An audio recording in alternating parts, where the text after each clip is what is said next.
Hello everyone, कैसे हैं आप सभी। आज का जो हमारी क्लास है इसमें हमारा टेस्ट रहने वाले हैं EORO टेस्ट नंबर 19। ये 19वां टेस्ट है आज हमारा होएगा। इससे पहले हमने है वो 18 टेस्ट है वो कर लिए हैं और ये सारी की सारी क्लासें आपके लिए काफ़ी ज़्यादा इंपॉर्टेंट है, क्योंकि आप मान के चलिए कि हमने 18 टेस्ट के 18 टेस्ट में अगर हमने एक क्लास में 25 क्वेश्चन किए हैं तो भी हमारे 450 प्लस क्वेश्चन हो गए हैं, क्योंकि मैंने 25 से ज़्यादा ही क्वेश्चन आपको करवाए हैं। तो अगर 25 क्वेश्चन मान के चले तो भी आप देखिए 450 क्वेश्चन है हमने कर लिए हैं, और इन 450 क्वेश्चन में हमने जितने भी क्वेश्चन किए हैं उस क्वेश्चन के सॉल्यूशन में मैंने सारे उसके जो इर्द गिर्द जितने भी क्वेश्चन बनते हैं वो सारे मैंने आपको करवाए हैं। जैसे अगर हमने कोई धारा की है तो एक धारा में कितने क्वेश्चन बन सकते हैं, कोई क्वेश्चन किया है तो उस क्वेश्चन से रिलेटेड कितने क्वेश्चन है वो बन सकते हैं, वो सारे मैंने डिटेल से आपको बताए हैं, ताकि आपका रिवीजन है वो बहुत अच्छे से हो सके और आपकी तैयारी है वो इवन रह सके। ठीक है, तो आपके लिए सारे के सारे जितने भी टेस्ट है काफ़ी इंपॉर्टेंट है, जो पीछे करवा दिए हैं वो भी, और जो आगे हम 14 मई तक जितने टेस्ट कर पाएंगे वो सारे ही आपके लिए काफ़ी इंपॉर्टेंट रहेंगे। आज के अगर टेस्ट की हम बात करें तो आज के टेस्ट में हमारे राजस्थान जीके के क्वेश्चन कवर करेंगे, उसके साथ ही इंडिया पॉलिटी और पार्ट बी। इंडिया पॉलिटी की बात करें तो आज के जो क्वेश्चन है वो इंडिया पॉलिटी में वो रहेंगे हमारे सुप्रीम कोर्ट के क्वेश्चन है वो इसमें रहेंगे, क्योंकि आप में से कुछ बच्चे चाहते हैं कि जो हम इंडिया पॉलिटी है वो टॉपिक वाइज करवाऊँ, यानी टॉपिक वाइज है वो पूरी की पूरी करवा दूँ। वैसे भी मैं आपको टॉपिक वाइज ही करवा रही हूँ, काफ़ी सारे टॉपिक है वो मैंने आपको करवा दिए हैं, जैसे मौलिक अधिकार हो गए, मौलिक कर्तव्य हो गए, नीति निर्देशक तत्व हो गई, राष्ट्रपति हो गए, ये मैंने करवा दिए हैं, PM हो गए, ये भी करवा दिए हैं। आज हम करेंगे सुप्रीम कोर्ट, और कल जो हमारा टेस्ट रहेगा उसमें हम करेंगे जो आपके EORO के सिलेबस में जो गठबंधन सरकारी और भारतीय राजनीति है उस पे क्वेश्चन है करेंगे। तो आज के क्वेश्चन इंडिया पॉलिटी के हमारे सुप्रीम कोर्ट के रहेंगे और पार्ट बी के क्वेश्चन रहेंगे। तो चलिए हमारी जो आज की क्लास है वो स्टार्ट करते हैं। आज का हमारा फर्स्ट क्वेश्चन है कि उच्चतम न्यायालय मामलों की सुनवाई नई दिल्ली में करता है, परंतु अन्य स्थान पे भी सुनवाई कर सकता है, तो वो किस से करेगा। राष्ट्रपति के अनुमोदन से कर सकता है, यदि उच्चतम न्यायालय के न्यायाधीश बहुमत से यह तय करे तो कर सकता है, या फिर संसद के अनुमोदन से कर सकता है, या फिर राज्य विधानसभा के अनुरोध पर कर सकता है। तो इसका राइट आंसर हो जाएगा ऑप्शन ए, राष्ट्रपति के अनुमोदन से है वो हमारा सुप्रीम कोर्ट है वो मामलों की सुनवाई है दिल्ली के बाहर भी कर सकता है, जिस स्थान पर राष्ट्रपति के अनुमोदन से राष्ट्रपति बोल ले। तो आपका राइट आंसर हो जाएगा ऑप्शन ए। आगे बढ़े, हमारा अगला क्वेश्चन है कि जनाना बाग, जहां 25 से 26 मार्च 2023 को राजस्थान साहित्य उत्सव का आयोजन होगा, यह किस जिले में स्थित है। हनुमानगढ़, उदयपुर, राजसमंद और जोधपुर। तो आपका राइट आंसर ऑप्शन डी। ये क्वेश्चन काफ़ी इंपॉर्टेंट है, ये आपसे पूछा जा सकता है क्योंकि हाल ही का क्वेश्चन है और राजस्थान साहित्य उत्सव का आयोजन हुआ है। तो ये जनाना बाग है, ये कहाँ है, ये आपके जोधपुर में है। तो इस क्वेश्चन का राइट आंसर क्या हो जाएगा, ऑप्शन डी। आगे बढ़े, हमारा अगला क्वेश्चन है कि मुख्य नगरपालिका अधिकारी के संबंध में सत्य कथन हमें बताना है। नगरपालिका की बैठक में भाग ले सकता है, नगरपालिका बैठक में अपनी राय दे सकता है, नगरपालिका बैठक में वोट कर सकता है, और नगरपालिका बैठक में वोट नहीं कर सकता। तो मुख्य नगरपालिका जो अधिकारी होता है यानी आपका EO, और अगर नगर परिषद और नगर निगम की बात करें तो उसमें आयुक्त। तो ये जो मुख्य नगरपालिका अधिकारी है ये क्या क्या कर सकता है, नगरपालिका में बैठकों में भाग ले सकता है, ये बिल्कुल सही है, ये बैठकों में भाग ले सकता है, अपनी राय भी दे सकता है, ये भी बिल्कुल सही है, और वोट कर सकता है, नहीं ये वोट नहीं कर सकता। नगरपालिका की बैठक में है वो मुख्य नगरपालिका अधिकारी बैठक में वोट नहीं कर सकता। तो अगले में दिया है कि नगरपालिका बैठक में वोट नहीं कर सकता, तो ये आपका सही हो जाएगा, यानी 1, 2 और आपके 4 सही हैं। तो आपका ऑप्शन हो जाएगा ऑप्शन डी, 1, 2 और 4 बिल्कुल सही है। तो राइट आंसर ऑप्शन डी। आगे बढ़े, हमारा अगला क्वेश्चन है कि उरी ताली संबंधित है। उरी ताली किससे संबंधित है, एक प्रकार का लाल पत्थर है जो गंडा ताबीज में काम आता है, वह खलियान जिसमें बहुत कम अनाज निकला हो उसे उरी ताली कहते हैं, या फिर वह गाय या भैंस जो दूध देने की अवस्था में न हो, या एक प्रकार का रेशमी वस्त्र। आपने देखा होगा कि आपके आर्ट एंड कल्चर में इस प्रकार के क्वेश्चन काफी बार पूछे जाते हैं। तो जो उरी ताली है वो संबंधित है किससे, कि वह खलियान जिसमें बहुत कम अनाज निकला हो तो उसे क्या बोलते हैं, उरी ताली। तो आपका राइट आंसर क्या हो जाएगा, option B. Right answer option B. आगे बढ़े। हमारा अगला क्वेश्चन है कि सितंबर 2003 में न्यायालय ने एक निर्णय से भारतीय समाज में महिलाओं की स्थिति प्रतिष्ठित हुई थी। तो वह न्यायालय कौन सा है, यानी किस न्यायालय के निर्णय से? भारत का सर्वोच्च न्यायालय, लोकल कोर्ट, विशेष न्यायालय या फिर यूपी का उच्च न्यायालय? तो आपका राइट आंसर हो जाएगा ऑप्शन ए, भारत का सर्वोच्च न्यायालय, जिसके एक निर्णय से भारतीय समाज में महिलाओं की स्थिति है वो प्रतिष्ठित हुई थी। तो आपका राइट आंसर ऑप्शन ए। मैं आपको जब भी जो टेस्ट करवाती हूँ उसमें मैं लगातार आपको क्वेश्चंस है वो करवाती रहती हूँ, बीच में इधर उधर की बात ना करते हुए, ताकि आपका टाइम है वो वेस्ट न हो और आपकी जो रिदम है वो एक जो सीखने की है, समझने की है, वो एक साथ बनी रहे।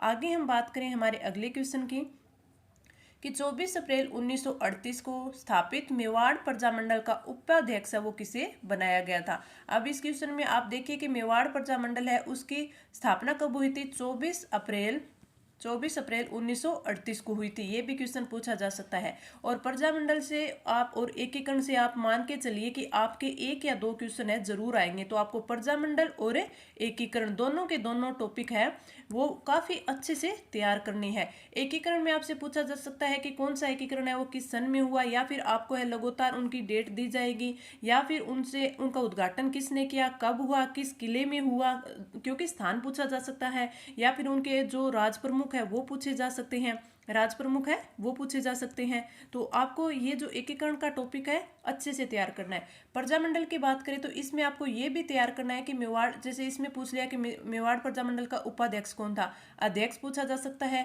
तारीख पूछी जा सकती है। और कुछ प्रजामंडल है जो हमारे राजस्थान से बाहर हुए हैं, राजस्थान से बाहर हुए हैं, उन्हें भी आप अच्छे से याद कर लें, क्योंकि उनसे भी क्वेश्चन है वो पूछा जा सकता है कि कौन कौन से प्रजामंडल है वो हमारे जो रियासत है रियासतों से बाहर हुए हैं। ठीक है, और उनसे इनमें जो इम्पोर्टेंट कुछ जो व्यक्तियों का योगदान रहता है तो उन्हें भी आप याद कर लें, क्योंकि इनसे भी पूछा जा सकता है कि कौन से व्यक्ति हैं जिनका इस प्रजामंडल से संबंध रहा है या किसका नहीं रहा। इस क्वेश्चन की बात करें तो 24 अप्रैल 1938 को मेवाड़ प्रजामंडल की जो स्थापना हुई थी का उपाध्यक्ष है वो किसे बनाया गया था? आप थोड़ा सा ध्यान रखें, यहाँ पे उपाध्यक्ष पूछा है ना कि अध्यक्ष। माणिक्यलाल वर्मा, बलवंत सिंह मेहता, भूरेलाल बयां और अचलेश्वर प्रसाद। तो आपका राइट आंसर हो जाएगा ऑप्शन सी, भूरेलाल बयां है उन्हें उपाध्यक्ष है वो जो बनाया गया था। तो राइट आंसर ऑप्शन सी। आगे बढ़े। हमारा अगला क्वेश्चन है कि अगर नगर पालिका क्षेत्र में अपराधिकृत विकास हो रहा है तो उसके मालिक को नोटिस दिया जाएगा। इस नोटिस की अधिकतम अवधि है वो कितने दिन की होगी? 2 माह की, 15 दिन की, 7 दिन की और 30 दिन की? तो आपका राइट आंसर कौन सा हो जाएगा? Option D. अगर अपराधिकृत विकास हुआ है तो उसके मालिक को नोटिस दिया जाएगा, उसकी अवधि होगी 30 दिन, 30 दिन के लिए उसको नोटिस दिया जाएगा। तो राइट आंसर ऑप्शन डी। अगर हम इस अपराधिकृत विकास के बारे में बात करें तो इसमें जो बात हुई है वो धारा 168 की हुई है, धारा 168 की हुई है। धारा 168 में क्या दिया हुआ है? धारा 168 में दिया गया है कि जो अपराधिकृत विकास होते हैं को हटाने की अपेक्षा की शक्ति, यानी जो अपराधिकृत विकास हुए हैं उसको हटाने के लिए नगर पालिका में क्या शक्ति है? अपराधिकृत विकास को हटाने की अपेक्षा की शक्ति, हटाने की अपेक्षा की शक्ति है वो नगर पालिका में, वो किस हिसाब से किस प्रकार से है अपेक्षा की शक्ति। ठीक है, तो इसमें क्या दिया हुआ है? धारा आपकी 168 है, उसमें बोला गया है कि अगर अपराधिकृत विकास करने पर नगर पालिका है वो इस धारा के तहत जो स्वामी होगा उसको नोटिस देगी। ठीक है, जो जिसने ये काम किया है अपराधिकृत विकास किया है उसे नोटिस देगी, और उस नोटिस में जो नोटिस देगी वह कितने 1 माह का देगी। 1 माह के लिए है वो जो नोटिस है वो तामील करेगी। और अगर उसके भीतर वो सोचेगी कि जो व्यक्ति है जिसने अपराधिकृत विकास किया है उसे क्या करना चाहिए, यानी अवधि के भीतर है वो क्या करना चाहिए, तो उसे है कि जो भूमि से जो उसने अपराधिकृत विकास किया है उससे पहले जो भूमि थी वो कैसी थी उसे उसी हिसाब से वापस कर दिया जाए, या फिर जो उस नोटिस में दिया गया है कि इसमें जो अपराधिकृत विकास हुआ है तो इस भाग को है कि यानी कि जो इस भाग का जो विकास हुआ है यानी पूरे का नहीं, अगर किसी एक भाग से है वो दिक्कत हो रही है तो इस भाग को हटा दिया जाए, या फिर पूरी स्थिति को ही जो पहले थी भूमि उसी हिसाब से कर दिया जाए। ये दोनों बातें हैं उसे करनी चाहिए। और अगर वो ऐसा नहीं करता है तो उसे जुर्माना कितना लगेगा? जुर्माना तो उस व्यक्ति को जुर्माना लगेगा 5,000 रुपये।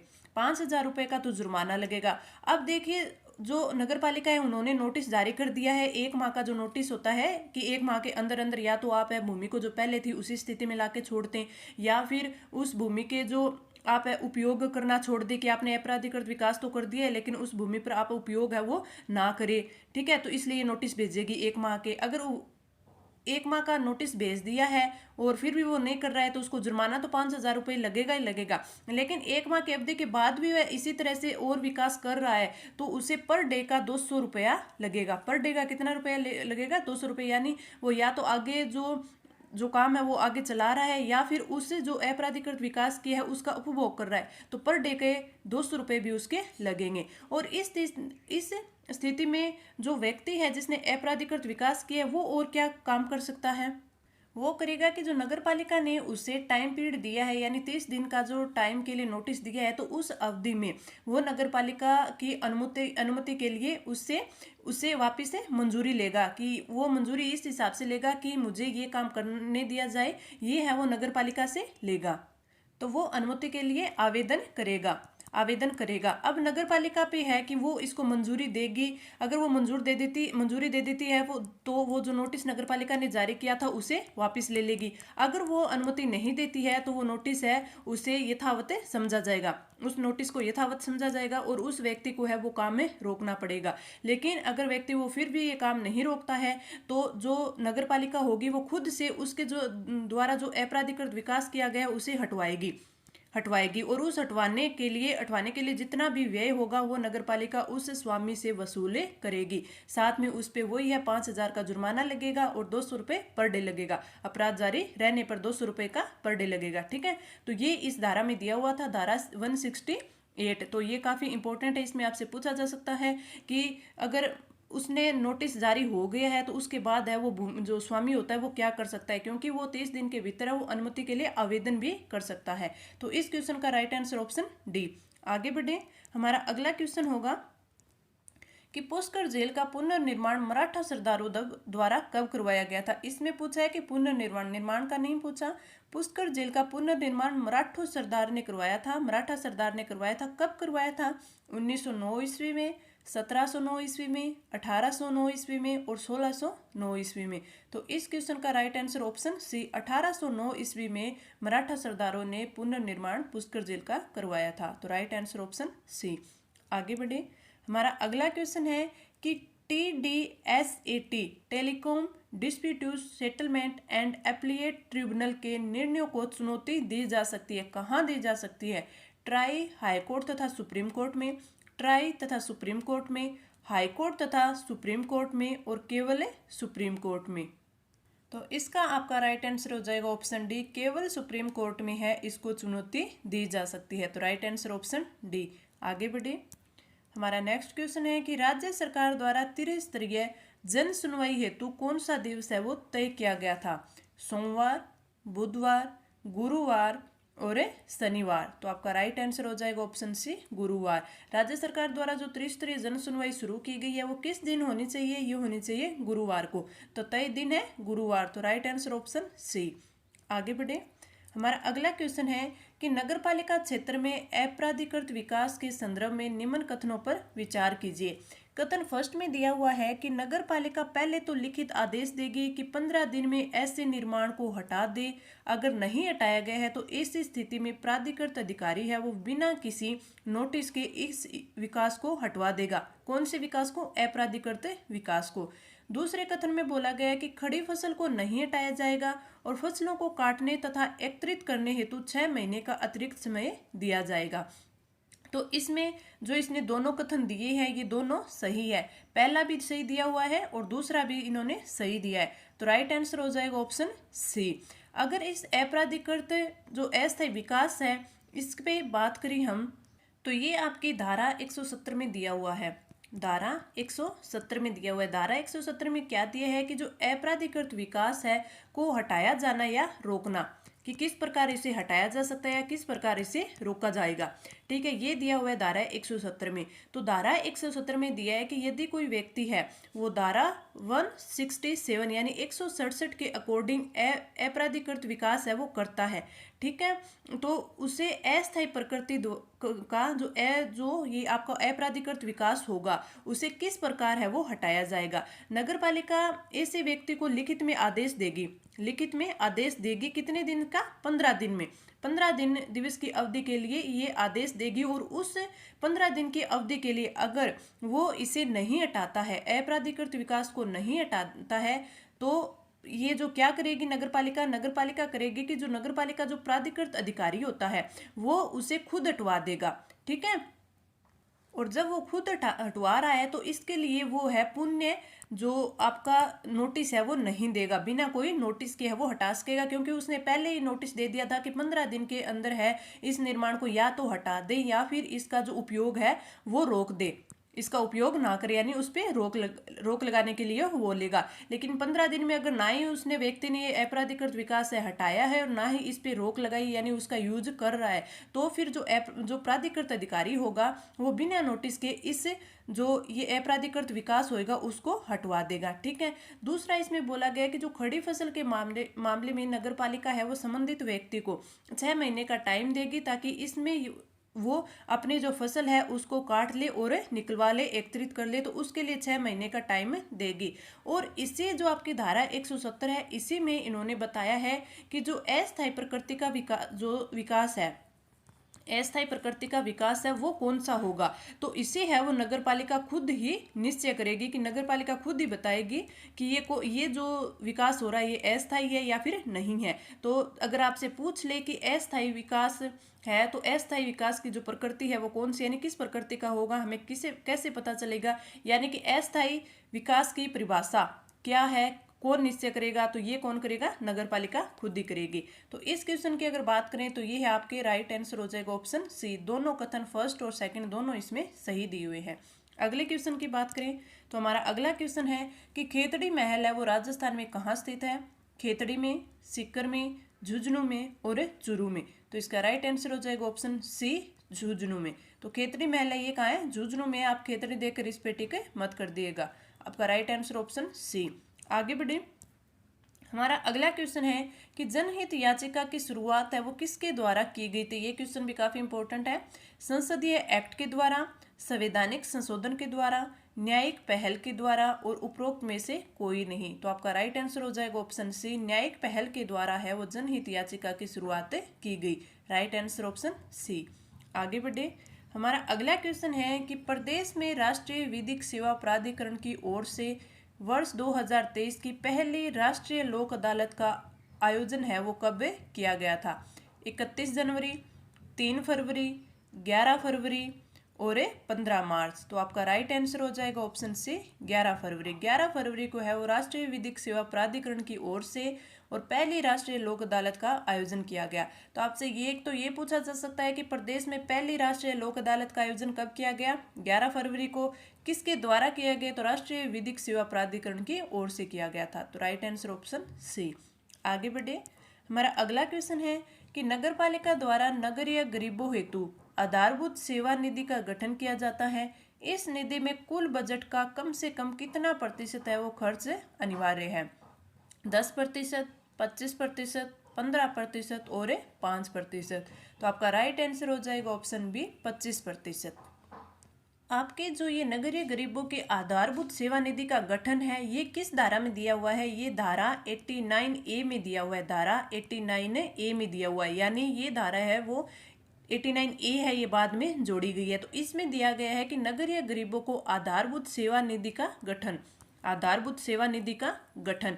इसमें क्या बोला गया है कि जो नगर पालिका है, आपके नगर पालिका के अंदर यानी भीतर है वो गंदी बस्ती के जो निवासी है या नगरीय गरीब है, नगरीय गरीब और गंदी बस्ती के जो निवासी है उनको जो आधारभूत सुविधाएं उपलब्ध करवाने के लिए जो गठित निधि है वो है 89A में, ठीक है। इसमें बताया गया है कि जो नगर पालिका के वार्षिक बजट है, नगर पालिका का वार्षिक बजट, तो उस बजट अनुदान का कम से कम कितना, कम से कम 25%, कम से कम 25% है वो इस निधि के लिए राज्य सरकार द्वारा तय किया जाता है। किस निधि के लिए? जो कि नगरीय गरीबों के आधारभूत सेवा निधि है। इस निधि के लिए राज्य सरकार द्वारा, किसके द्वारा? राज्य सरकार के द्वारा है वो कम से कम 25% है वो तय किया जाता है। ठीक है, मान लीजिए कि कोई चालू वर्ष है और उस चालू वर्ष में कोई रकम है वो लैप्स, कोई रकम है वो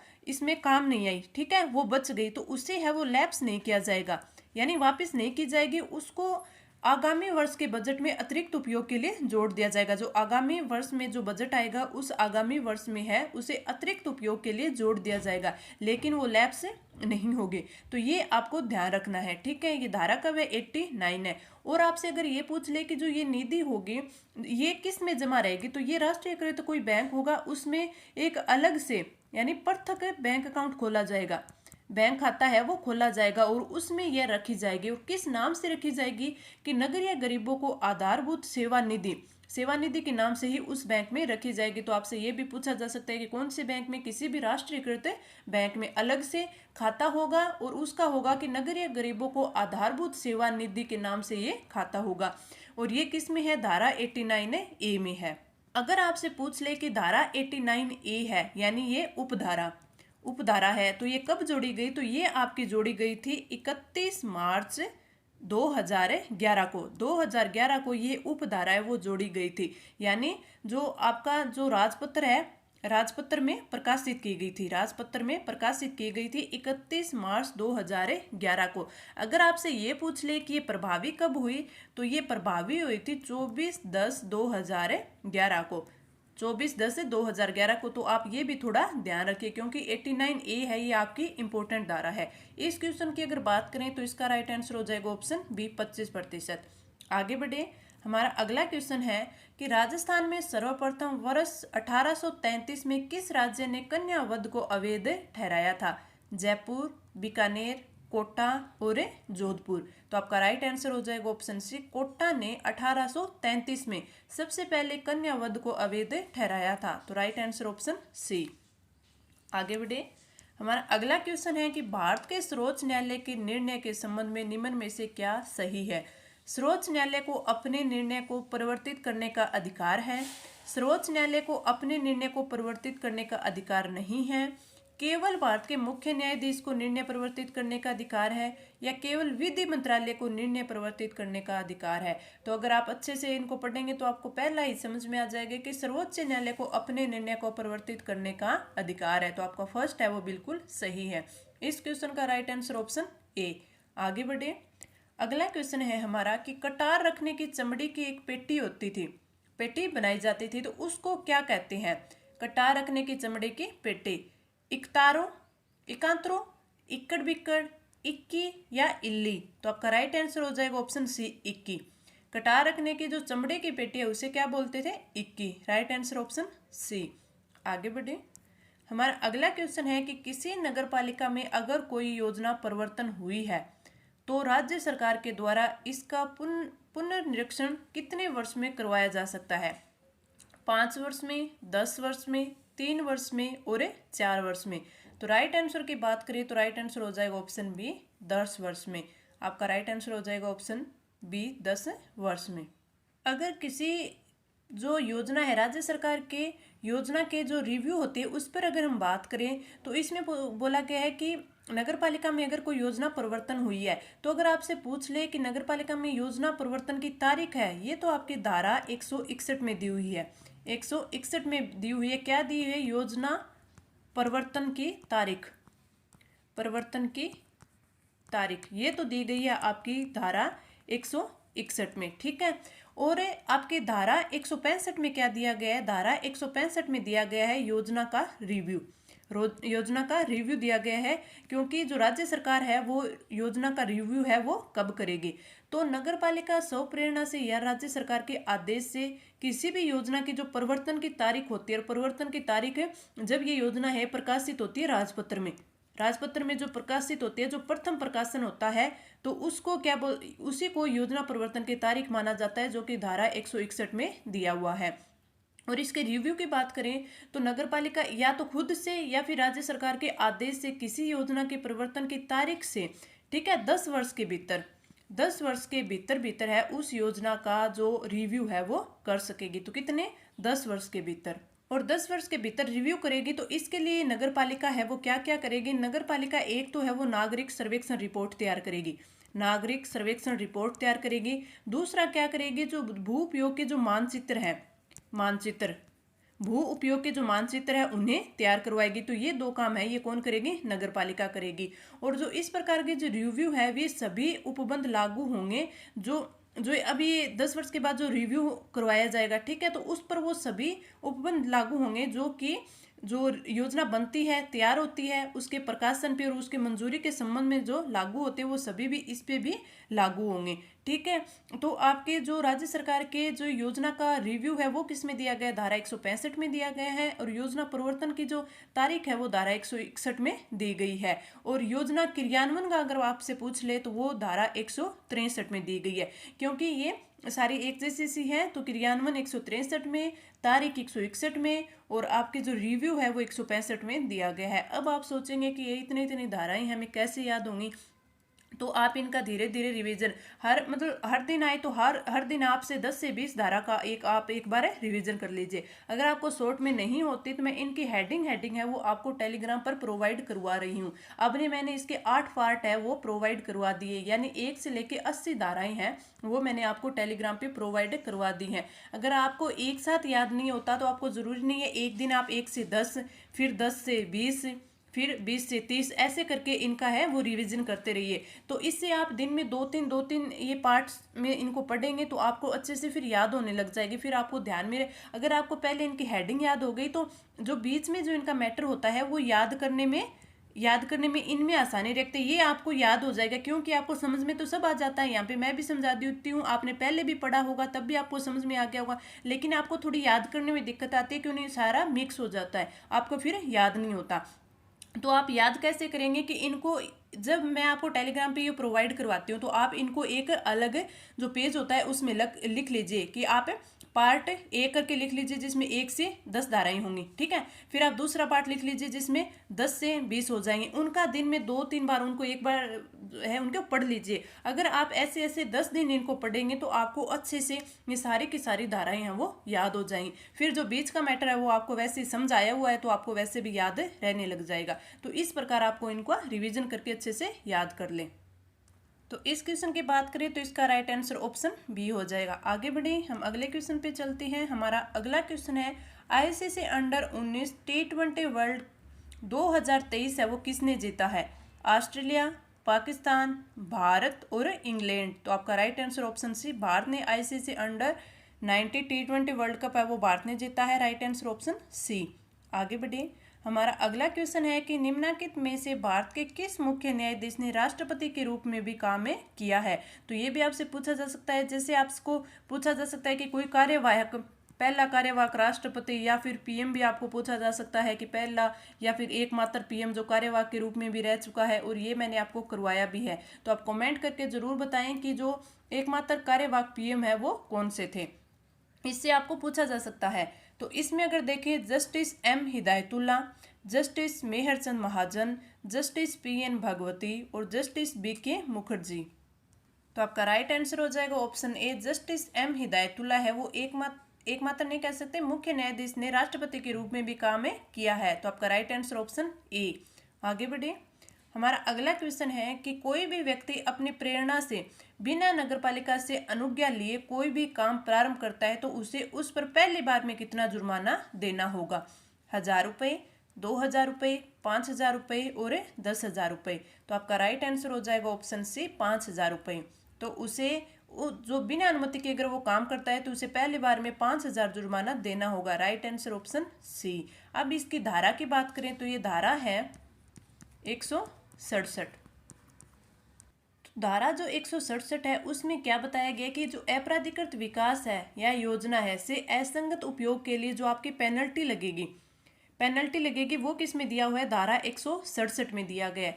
67 में बताया गया है कि यदि कोई व्यक्ति है वो स्वप्रेरणा से या फिर अन्य किसी व्यक्ति की प्रेरणा से ऐसे कार्य करता है जो क्या होगा कि जो इसमें जो अधिनियम दिया हुआ है, इस अधिनियम के तहत है वो अपेक्षित अनुमति के बिना, यानी बिना अनुमति के कार्य करता है, तो एक पॉइंट तो आपका ये हो गया।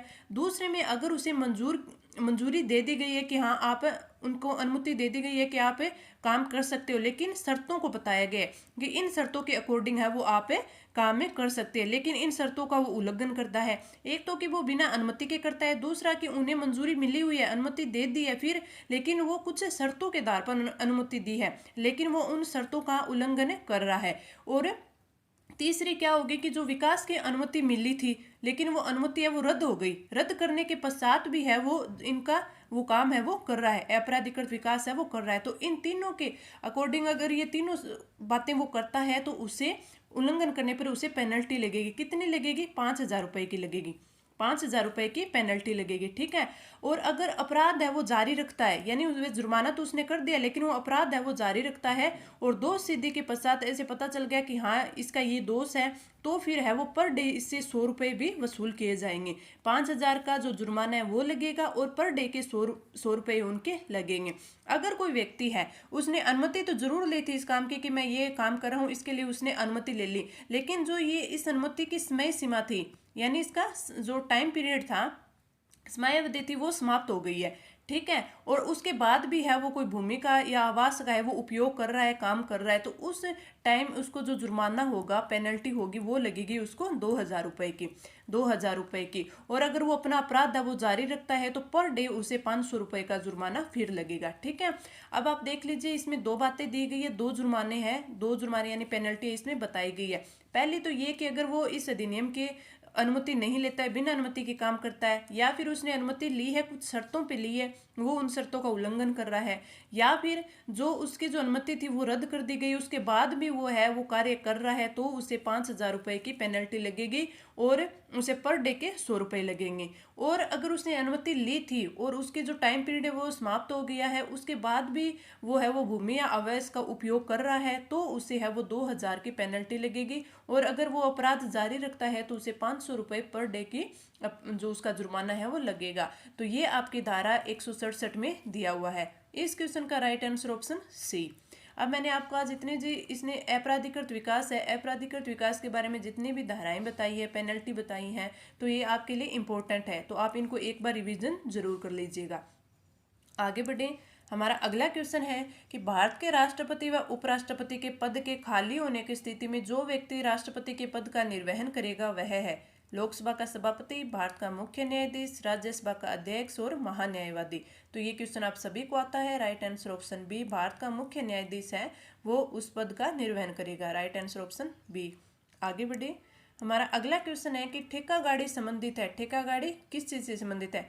कपड़ा बुनने का औजार, एक प्रकार का आभूषण, एक प्रकार की सरकारी लगान और बैलगाड़ी के ऊपर का तख्त।